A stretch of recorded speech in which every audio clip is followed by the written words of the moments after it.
على حساب ما كنشوف انا ان دونالد ترامب عزيز عليه المغرب وتيبغي المغرب.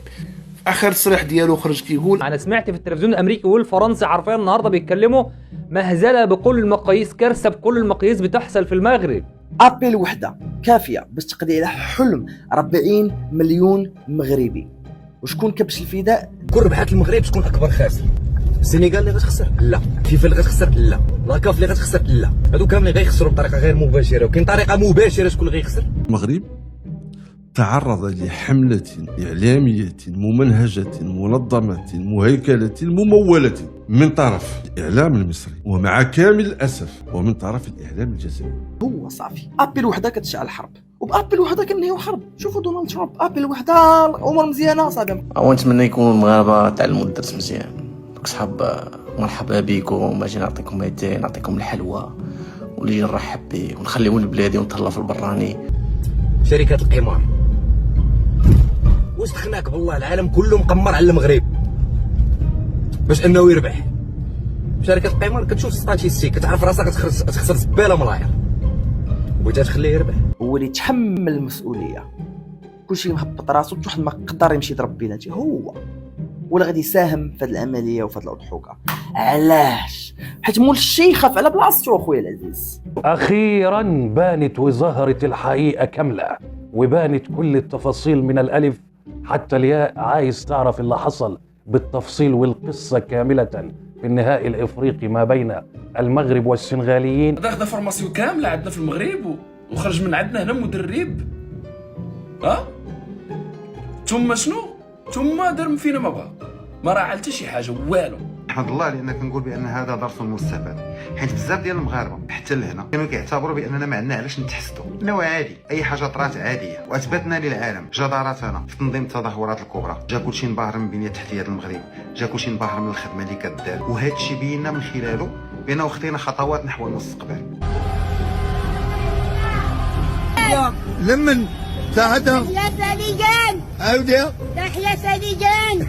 الإخوة المغاربة الكرام، لا تحزنوا والله. إذا كانت الكأس قد سلبت منكم عن غير إرادتكم، لكنكم قدمتم ملايين بل مليارات الصور الجميلة بإرادتكم. قدمتم التمر والحليب، قدمتم القطارات، قدمتم الفنادق على أعلى مستوى، قدمتم الباصات. ضحكتوا العالم عليكم. هذا واش قدرتوا ديروا؟ خارجين في احتفالات، اقسم بالله العلي العظيم انا حسبته فيديو قديم والله، حسبته تاع 2000 هذاك كي لعبوا في 2020 ولا وقتاش لعبوا لا كوب دافريك، كيما نهار داو لا كوب دافريك وعطاوها لشنقريحه.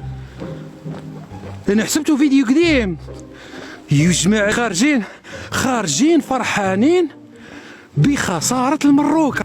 اللي خصنا نحييوه على الشجاعه ديالو، ما نبقاوش نحطموه.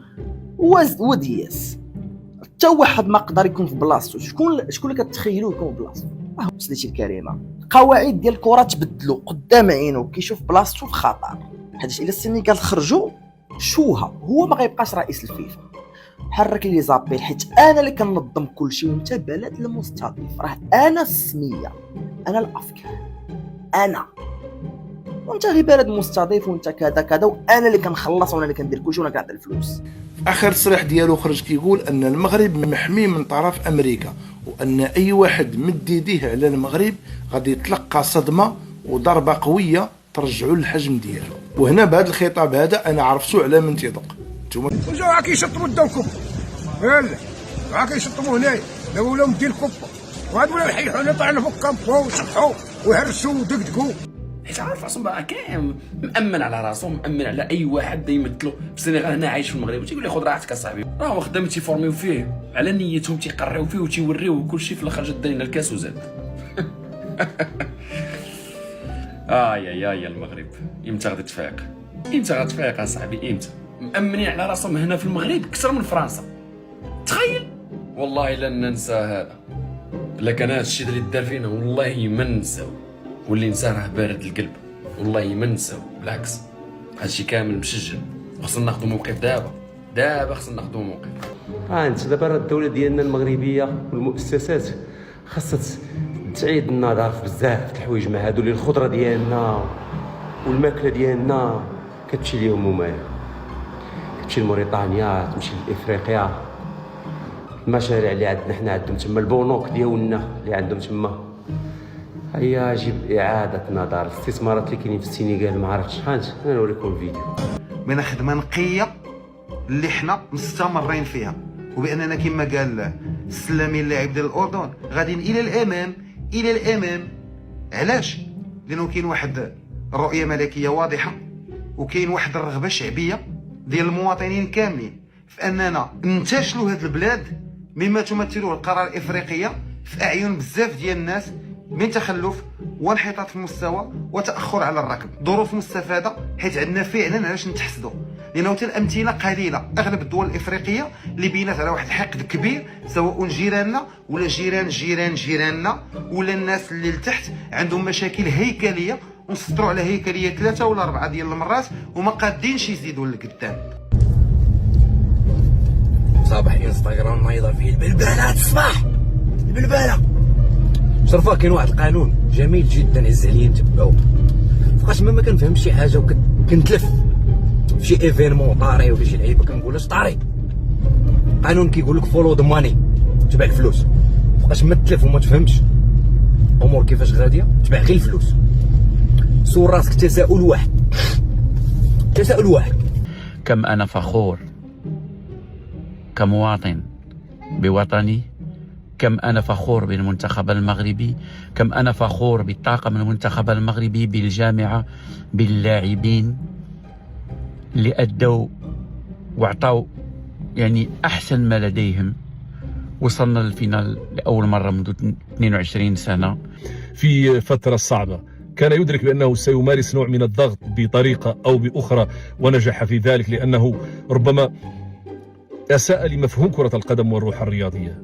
هل عندما توج عاد ليعتذر لكرة القدم؟ لا، هذا الاعتذار لم يكن ليكون في حالة إذا ما خسرت السنغال المباراة النهائية. وبالعودة لأطوار المباراة، فعلا السنغال يظل منتخب كبير بمواصفات خاصة في ظل تواجد ساديو ماني، هذا الاستثنائي والكبير والرائع وجسر التواصل والمحبة، والرجل الذي نجح في إعادة اللاعبين لأرضية الميدان.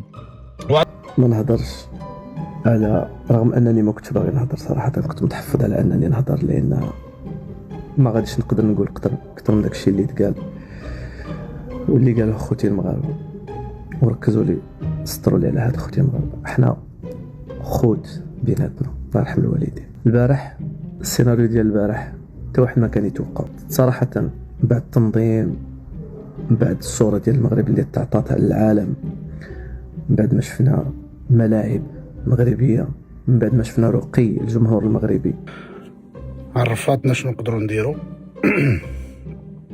ولكن اهم حاجه عرفتنا مع من حنا في القاره. دونك انا كيبان لي بانه سي